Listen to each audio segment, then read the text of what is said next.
घोषणा थांबवा. आपल्या मनाच्या वेदना हे मला अगदी आणि ठाऊक आहेत, पण आपण कीर्तन होईपर्यंत थोडी शांतता बाळगावी. कीर्तनाची जी मर्यादा आहे त्या मर्यादामध्ये आपण कीर्तन करणार आहोत.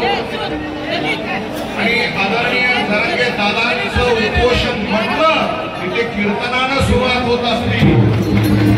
त्यामुळं आपण सगळ्या आणि संघर्ष मराठा समाजाला न्याय देण्याकरता जी आरक्षणाची मागणी त्यांची सातत्यानं आजपर्यंत कायम उद्याही राहील. या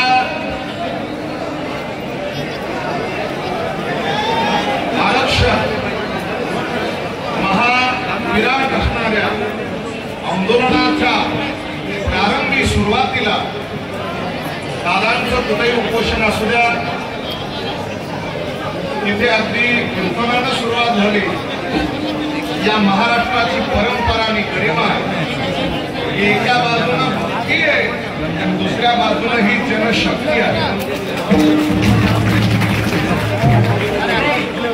अखंड वारकरी संप्रदायानं सुद्धा या लढ्यामध्ये भाग घेतला, आपलं योगदान दिलं.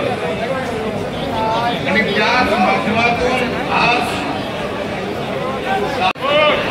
वस्ती वस्तीवरचा शेतकरी, मराठा बांधव, सर्व क्षेत्रातील पदाधिकारी बांधव आणि सर्व क्षेत्रामध्ये कार्यरत असणारा राजकीय क्षेत्रापासून आध्यात्मिक वारकरी क्षेत्रापर्यंत सर्वसामान्य गरीब घरात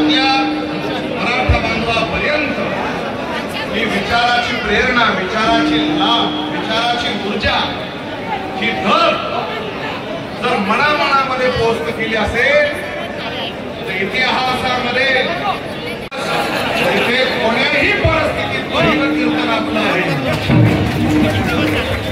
म्हणून या सगळ्या कार्यक्रमाचं आयोजन नियोजन करणारे माझे परममित्र महाराष्ट्रातील ख्यातनाम कीर्तनकार महादेवजी महाराज, ज्ञानेश्वरी उपासक माझे परममित्र गणेशदादा भोसले आणि आमचे सगळे दादा उपस्थित असताना आपण आझाद मैदानावर एक प्रकारचा ऐतिहासिक ही क्रांती आहे आणि या निमित्तानं आपण सगळे हुतात्म्यानं अगदी आमरण उपोषण केलंय, देशाच्या स्वातंत्र्यासाठी लढा दिला, त्यांचा इतिहास यावत चंद्र सूर्य तोपर्यंत शिवनेरी अक्षरामध्ये लिहिला गेला. आज तोच इतिहास, याची देही याची डोळा, आपण त्या इतिहासाचे साक्षीदार आहोत की दादांना पाठिंबा देण्यासाठी आपण सगळे इथे उपस्थित आहात.